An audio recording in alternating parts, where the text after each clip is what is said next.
Well, lovely to hear from our opening two partnerships, and this should be a really, really fun game. There we see the 2023 World Champion, Clayton Castaldi, one of the great stories of, well, this sport really in the last sort of 5 to 10 years. An amazing impact that had in Malta, which is a country that is absolutely mad for its 8-ball pool. Clayton has really sort of carried the nation in many respects for the last couple of years. He's been so well received and acknowledged for everything that he's done, and he really does treat it as a big honour anytime he gets a big stage like this to not just showcase himself and tonight his partner, but also to showcase Malta as a nation as well. And this is Roberta Cualtar. Good chance this as well. Just got to be kind of careful around the top right and then work your way back onto the one here on the right hand side. Looks a little bit short. Someone nearer the straight would have been better, because then you can drop through, take the one over the top corner pocket and come back round for the other one. But then connecting to the one on the bottom right is going to be tricky. So apart from a certain out, but they all go. Oh, that's a lovely flick. Yeah, I'll take that all day. Just a little reminder, should you need it, as we see the first frame here. This is the Ultimate Pool Mixed Pairs. Playing English 8-ball to international rules. Pick your colour set. In this case, the reds. Pot your balls, pot the 8-ball, and win the frame. 4 of those will win you the match. 4 pairs here tonight. They all play each other. Whoever has the most points at the end of the night will qualify through to the mixed pairs final 4, which is coming up for you in a fortnight's time. And an important thing to remember, which is what we always talk about on the Monday nights, the clock is always such a factor. The draw is in play because we've got a match clock. See it ticking at the bottom of your screen there. 18 minutes and change remaining in this match. 20 minutes a match, which means it's a race to 4, or we'll take the score whenever the clock hits 0. So the draws are very much in play. They were a massive factor in the group last week, in fact. Wins are the currency. They will won though, as Clayton's just having a little look at this red. It's a bit of a tricky pot. Yeah, and it's also the 8-ball here. I think they made a mistake not going up the table on their first shot and leaving 2 down the bottom. Yeah, and they're not going to get out here. It was just one of those decisions, and if you go up the table, they have to play the one over the bottom right corner first shot. They played the plant, but they're never going to do that. And land, then you leave 2 down there. You've got less of a delicate shot to play, but getting on that one on the right hand side was always going to be the problem. It should cost them the frame, but you know, first visit on the night, one on the left hand side that just needs to be landed on.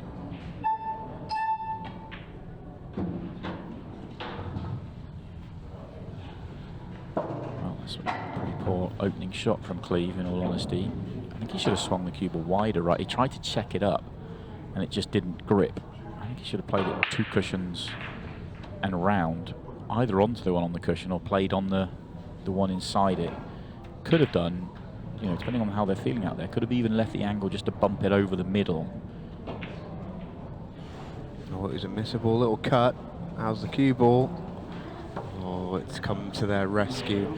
Leaves it snookered. It's a chance that Clayton Castaldi and Roberta Cualtar should fancy, though. They're even trying the bend. Don't even have to play it off the rail. And that is a lovely executed shot.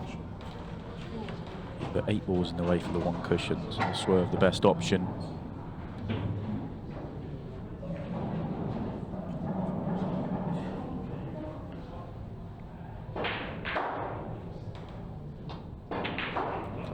Be missing that excellent 8-ball. He has got a really unique cue action. We almost always talk about it when we see Clayton for the first time in a little while. We've not seen him on a Monday night in a while.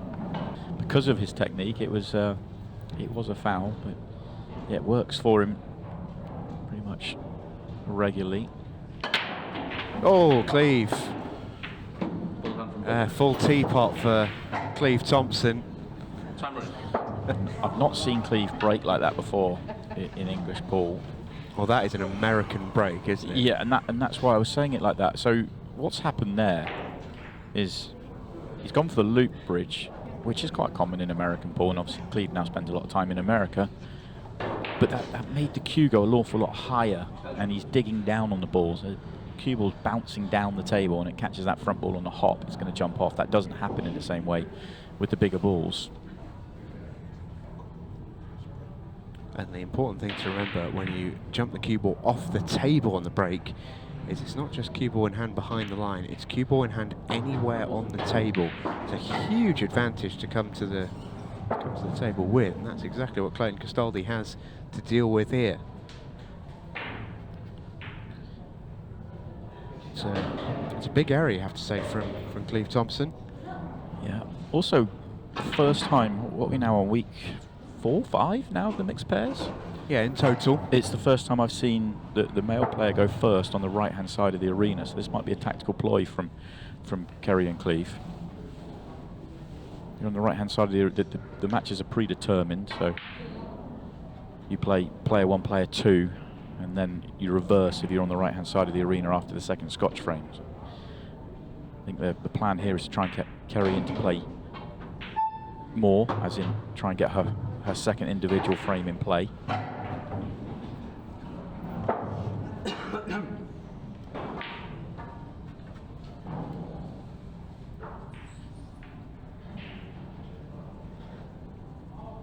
Tricky shot here. I think he's okay.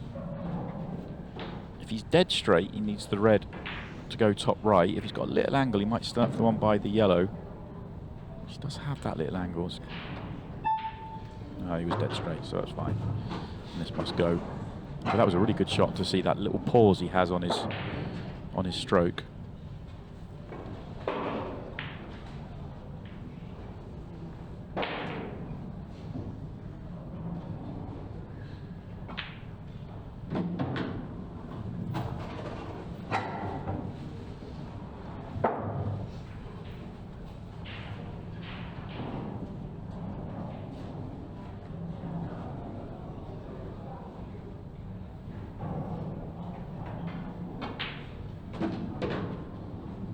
It's a lovely visit.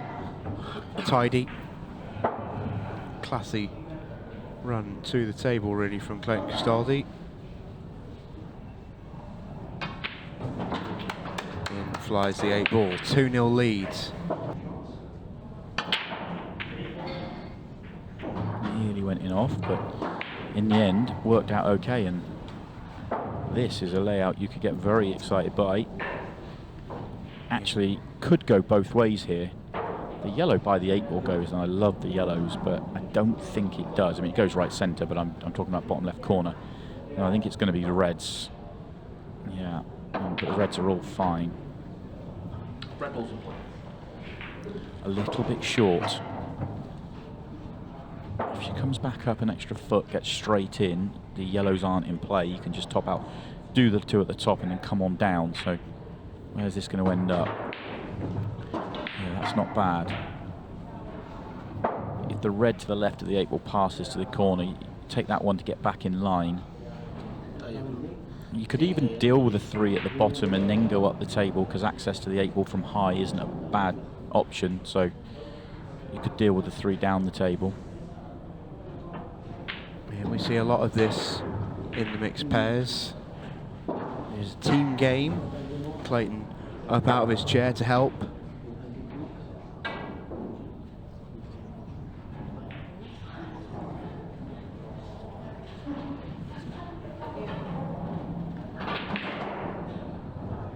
It's a little bit short.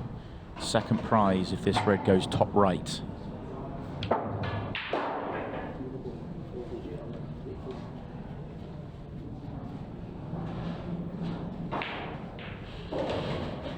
Wide angle on this. Just be careful you're not going into the left centre pocket. Landed Couldn't plumb. have got any closer. I mean, that's an extraordinary shot, really. Yeah, but that jaw has just left the perfect angle as well. You can just roll this in now.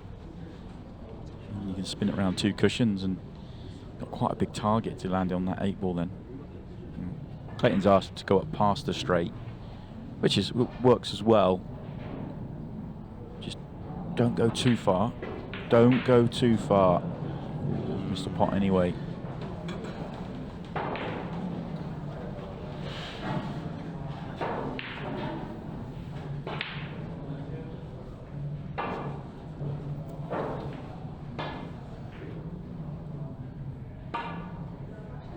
Heard from Kerry in the interview, just sort of referencing a good end to the year.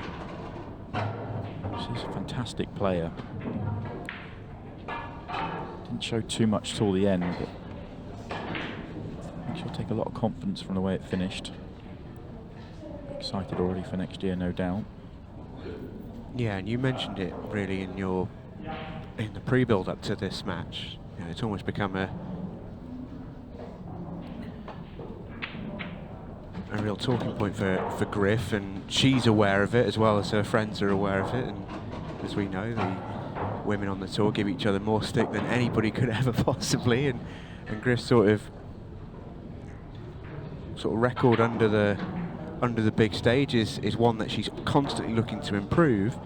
And with that being said, the semi-final that she put in, we're referencing that great run she had at the end of the season against Kirsty Davies. Her performance in that semi-final was fantastic. It was an awesome match.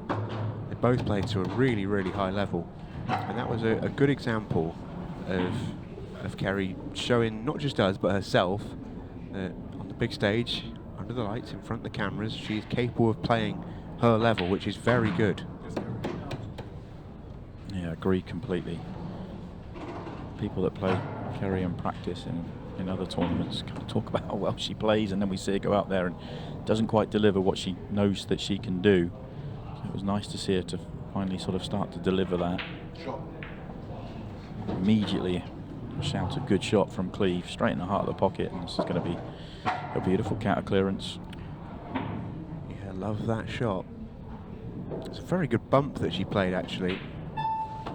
It couldn't have come out much nicer. An excellent counter clearance from Kerry Griffiths. And they've sort of had a bit of fun and games and joked that Kerry's the A-side. Well, they've put her in the A-side position and she's delivered. She certainly has. Now they have to deliver in the mixed. Not a surprise to see the fact that it's not Cleve with the break after his opening break. Yeah, after the opener, yeah. Not too surprised yet. Although this isn't the most powerful break, but it's been effective apart from where the cue ball's finished. We've seen recently, haven't it? Power is not the be-all and end-all when it comes to the break. Yeah, if they had cue ball in hand here, you'd feel very good about having a chance to clear up. But without that, the opening shot is tough. I really like the yellows here. That you wouldn't even be disappointed if you had cue ball in hand on the reds, but in playing the opening shot, you're going to be rearranging the furniture here. How's it come out? Ooh, yeah, not nice. It's tied up both colour sets though. Only to be mindful here is we're about to go to 5 minutes left and 15 seconds a shot. And now that this is all tied up a little bit, this could get a little bit mixy, this frame, and kill a lot of the remaining clock. 15-second shot. Here our referee, Orange Tesgel, announced the changing of the shot clock. Here's a big one. Down to 15 seconds we go. And let me tell you, dear viewer, tactical battles on 15 seconds a shot can get quite mixy. I think Cleve's looking at doing something silly with this red at the bottom. Oh, he had a quick glance at it, changed his mind. Well, I'll tell you what, that's an amazing shot he's played. He was so odds against it coming out in a way that could then win them the frame, but that was an extraordinary shot. Gave it a great try, didn't he? But yeah, trying to move it to a position where it would go from that angle wasn't really going to happen. And they're just putting themselves into trouble here. Yeah, Kerry under 15 seconds has just potted that ball she was on, and now it's a case of, well, what do you do here?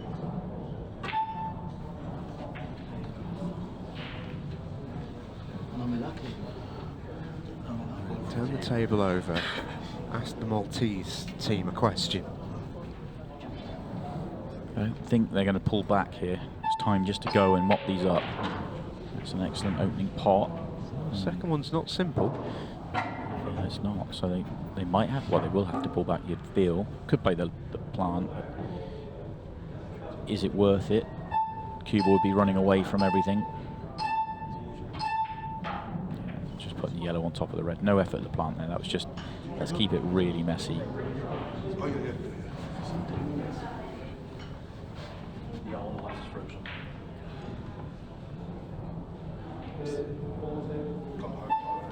3 minutes to go. I'd be tempted just to clip off thin here. Went ultra aggressive in the end. Hard to believe Kerry actually overcut that. But I was sort of suggesting clipping off thin and just sort of seeing if the Maltese pair will go and when it's not a guarantee, because you're not going to get out from there. And they are going to go, but it's a little bit better to go at now than it was a couple of visits ago.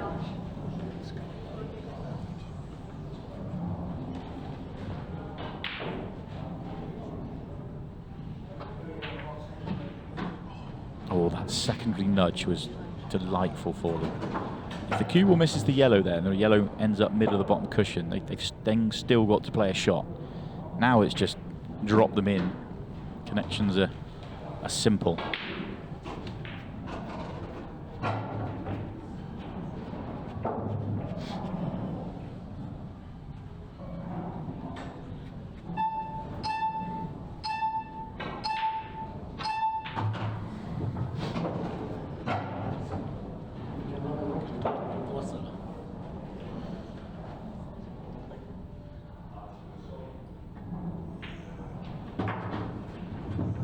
Sets up pretty nicely. What is a routine 8-ball for a player of Clayton's level. Come on. And you hear a little come on from Clayton. It always just gets that little bit more emotion whenever you're playing with a partner. A few more years on the clock than Luke the Duke might. What a break. And he's made a ball. Groan from Cleve Thompson, as he knows that is essentially the end of the match. Yeah, especially with how these have come out. This game is over.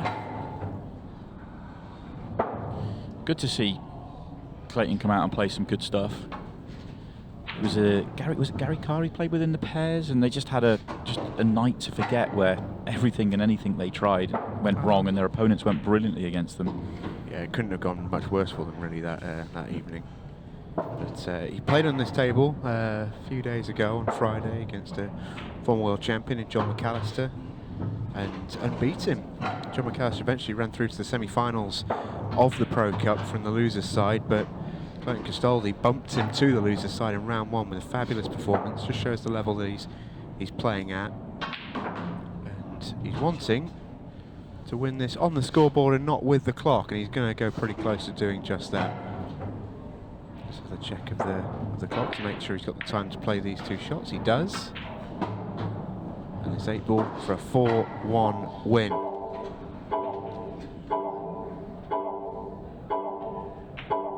So a great start for Malta's finest as Castaldi and Cualtar win the first match 4 frames to 1. Hugs all round. Cleve Thompson and Kerry Griffiths will be back in round 2 of the fixtures tonight, and they're going to need to win, but it's a perfect start for Roberta and Clayton as the mixed pairs continues next. It is going to be the great Lee Kendall to break us off, nicknamed the Fox, as wily and cunning as any on the table.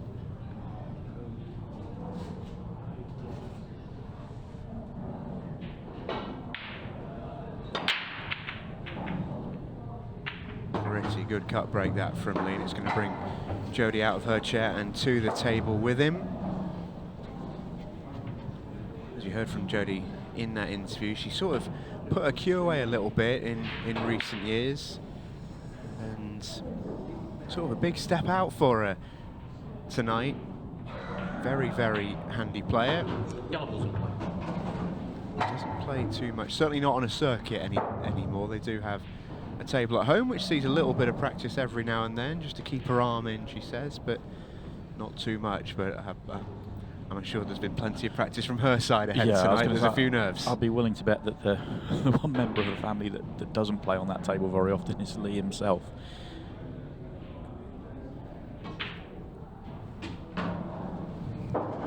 Yeah, you mentioned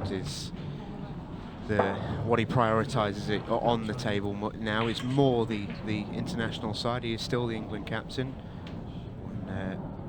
Won the World Team Championships earlier on this year, and we saw in that final, Lee was as good as anybody on that team, which contained the likes of Pro Series champions, and I think it was 3 of them on that team: Luke Gilbert, Shane Thompson, Carl Sutton, all of which won pro titles.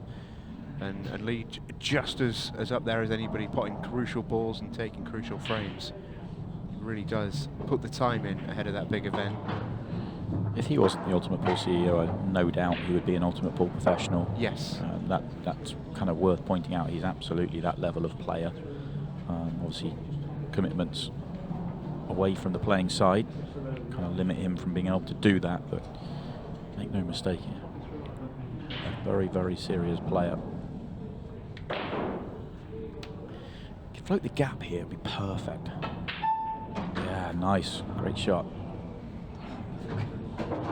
That really was nice. Yeah, just got a trace of angle as well here, just to come up for the other yellow. This is an important shot here for Lee, because he's got to leave Jodie nice on the final yellow, so she can take them up for the 8 ball.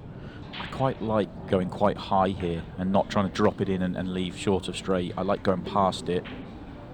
And Lee's tried to hold short of straight, which is, he's got, to his credit, it's absolutely perfect, because you can punch the gap or screw back just below the bottom corner. But the reason I was saying go high on purpose was just because you're not having to kind of do the work yourself. You just got to find the natural line for the cue ball. But this is definitely a better angle.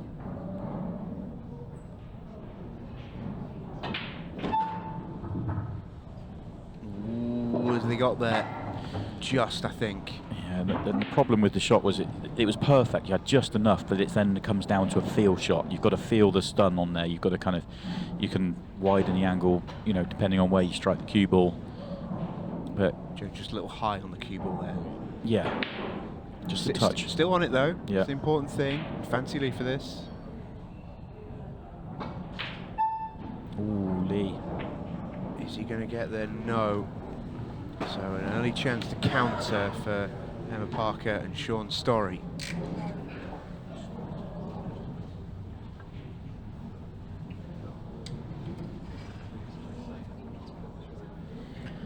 Lee doesn't miss many of those normally. No, worth pointing out that whilst it was a slight problem getting up there, once they were there, you didn't expect the miss to come in from Lee once he had the angle. He'll be disappointed with that for sure. Is Sean playing this off the jaw, off the 8 ball? Brave if so. Yeah. Looks like he may be.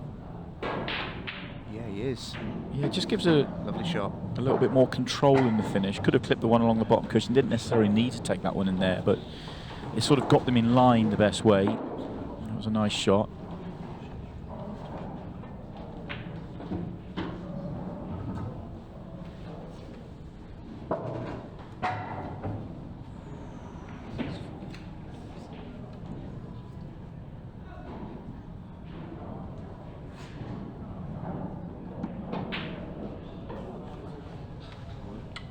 Sean had to force that one just a little bit too straight, but still a very surprising miss from Sean Storey, highest ranked player here tonight.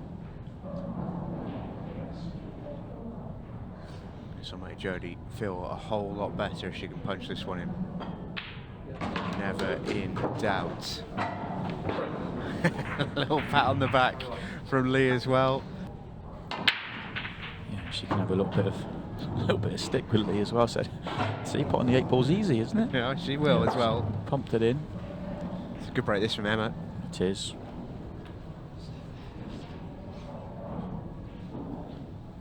Thought we might see this from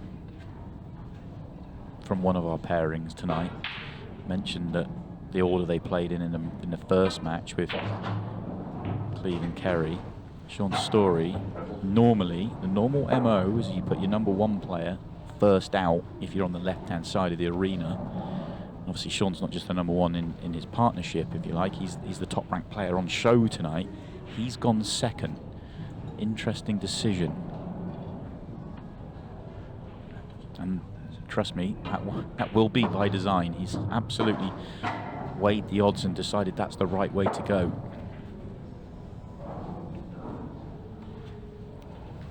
Emma has a problem with this red at the bottom of the table that needs working out. This is Emma's first year proper of essentially properly playing pool. She's a snooker player by trade. She's played in the snooker shootout before, which we all seen little clips of over the past weekend. That event was on. She's played in it before, so in that sense, it won't be too scary an occasion playing in front of the cameras and the lights. She's seen a big environment like that before, but when it's sort of a little bit out of your comfort zone, she's still very much learning the game. Plenty of cause for a bit of trepidation, maybe. Yeah, I actually thought we might see Sean get a bit more involved in the visit, actually, and get up there and just make himself available. As you say, Emma's learning the game. A brilliant cueist. It can only help having somebody with a sort of knowledge of Sean out there.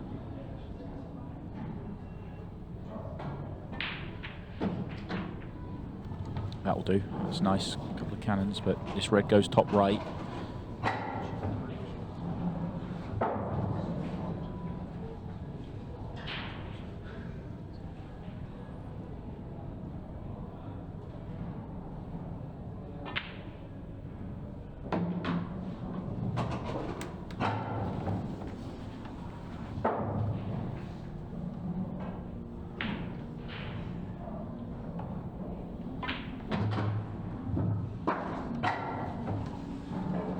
Visit this from Emma Parker. Well, we build this as the meeting of the minds, two cerebral players in Lee Kendall and Sean Story, and so far it's been the ladies who've shown the way for these two greats, Emma Parker and Jodie Lockett, the two responsible for the two frames on the board so far. It's one each. I believe that's why he's doing it.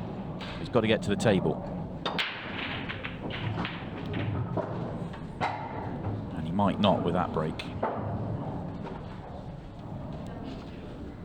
He really shouldn't with that break. The only thing I would say... Oh, no, I suppose I was thinking he was going to go reds, but yellows are fine here. I was thinking if you're going to go reds, you'd want to play the red you're nearest to, and then you're away, but... Well, he's going to go reds, but get back onto the one he's nearest to.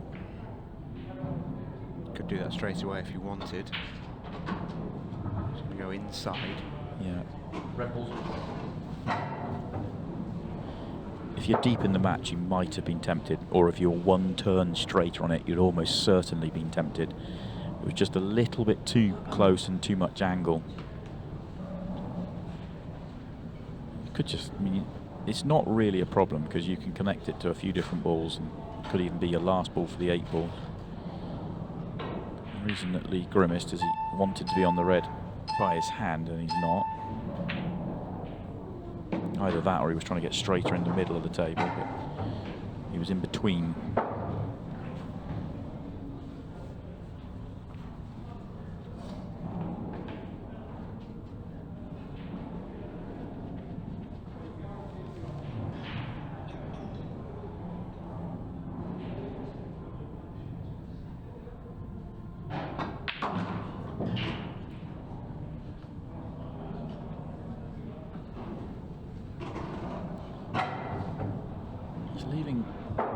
Like the two at the bottom, I feel like they connect okay. The yellows are in between. I'm just not sure if that was the plan at the beginning.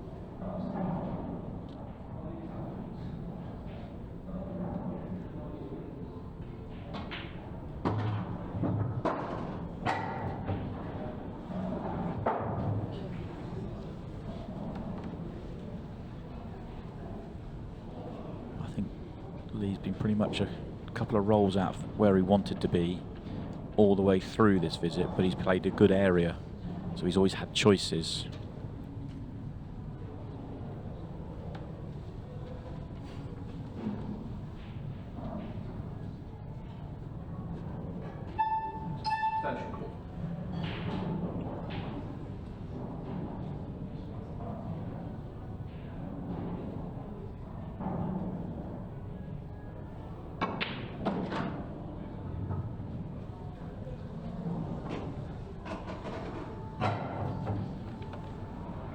Really hampered queuing. If the red went right centre, I think you'd take it and float around 3 cushions, but I don't think it passes the yellow. So you're just going to have to accept the hampered queuing here. And the yellows play big in terms of getting position here. This is tough. Yeah, he's having to work very, very hard in this finish.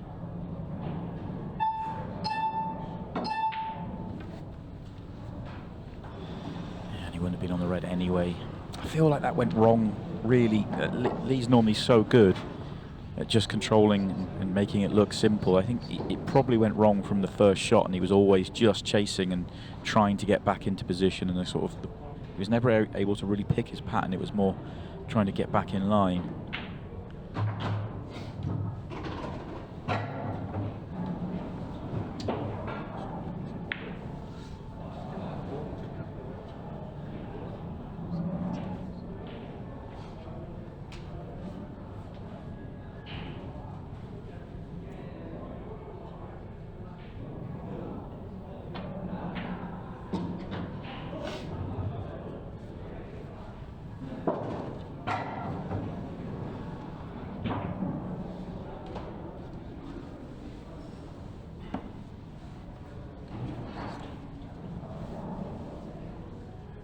Was a fiddly finish for the Fox when he came to the table. It's one of those that if you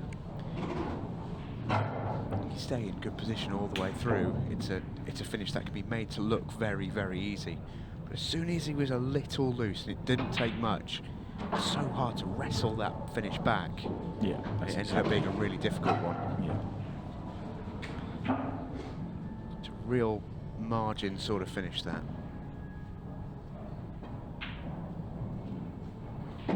Sean had a couple of goes where it looked like he tried to get on this yellow into right centre, but always just get on it to the corner and move on.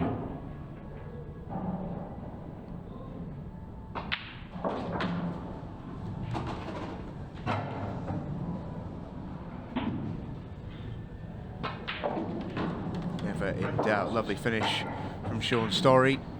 They've been the bridesmaid a few times, Sean Story, but he is a pro champion with Ultimate Pool 2. It's Emma Parker breaking off in the Scotch frame, which is interesting. Sean is a fabulous breaker and has all the tools in the shed in that regard, but interesting that Emma again is the player to break off, and that will be by design. Yeah, it could have been either of them there. Obviously looked at it, they've had their practice time out there, and they decided that's the way to go. She was breaking really well in practice, I can tell you, Emma Parker. I hung out with them for a few minutes before we got going. Playing here, Sean. Oh, it did just slide by. That's really nice. And they're on the difficult red straight away. That's a great shot from Sean Story. And if they're going here, because they could play safe, but I think they have to go, then they've got to get it. Just. I don't know, did they want that to happen? This is why I thought they could play the safety and weld up behind that yellow, but no, they dropped it in, and is Sean on anything? Better believe it. Oh, that's good. That is good. Okay, now I was going to finish what I was saying. They've got to get it because of the time left in the match. They would get counted here if they make a mistake from this point, so they've got to get this finish. First experience on a 15-second shot clock. Wow. It is fast. And that's She's just put a bit of juice in that shot. And they're in trouble. They're in real trouble here. What have you got for us, Sean? Oh, he was very, very close to making that. They've had a touch. They've had a real touch. That red is blocking the yellow in an awkward way at the top of the table. if that red doesn't finish there, it's just a wide open counter, and we're all square with seconds remaining. 3 minutes. They probably have to go. They don't have. I mean, you can play safe, but why would you? You've just got to play one cannon and you're out. But in fact, they've got to play it. Very fortunate for Sean and Emma. And that's the real part of the 15-second shot clock. We maybe sort of, it's the finer point, isn't it? 15 seconds is hard to play at, but you can get down on the shot, you can play your shot, but just when you're rushed like that, as Emma was, it's so easy just to forget about one little nuance, or maybe get a bit excited. Lovely shot from Jodie, and all of a sudden you've screwed the ball a little bit too far, much further than you intended, and the finish breaks down. It's a brutal, brutal shot clock to play on. Lee could have gone left centre, the one he's nearest to, because that would win the match, or win the frame rather. Going this way round requires a good shot to get onto the last yellow. Jodie might have to pinch a little bit of pocket here. This looks quite straight. Yeah, I think the good news is that it's just short of straight by enough. Yeah, that was a shot. That was actually an excellent shot from Lee Kendall to leave that angle. If he comes up 2 rolls higher, they can't get on this last yellow. So an excellent shot.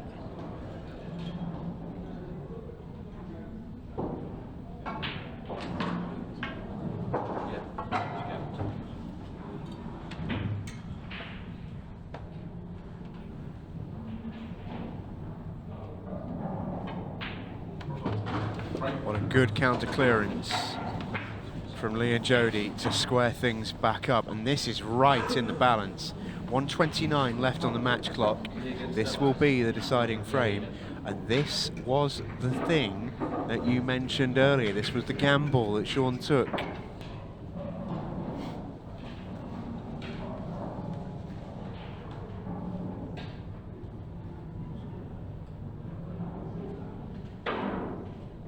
Did hit a fabulous break earlier on. That 8-ball is flying. Oh, he wanted it. He wanted it. Oh, there's a chance though. There's a good chance. Does he have an opening yellow? No, he's going to have to go reds. A little bit awkward in the bottom half.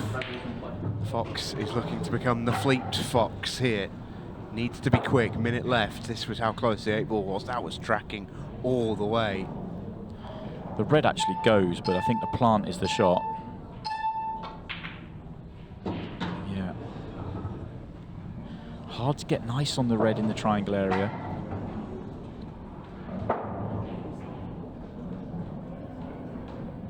So likely to land high.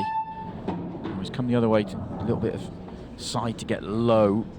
That's an excellent shot, but those yellows play quite big here. If the natural was going right up the middle of the table, he's perfect, but I feel like it's flicking the yellow, and that means he's not going to be on anything. Yeah, he's delaying this shot because he doesn't want to leave time for them to counter clear, but I think that's out of the question now. It's a case of making this, and he's not going to be on anything. So he's burned enough time so they won't lose, but he will accept the draw. Ooh. Oh, that could have put the fox among the hen house, couldn't it, if that had gone in? But it stays up, and honours are even at the end of that one. 2-2 to finish the first match. But for these two pairings, that was close, and this now is right in the balance. Oh, we've got a good group on our hands, folks. Action continues next.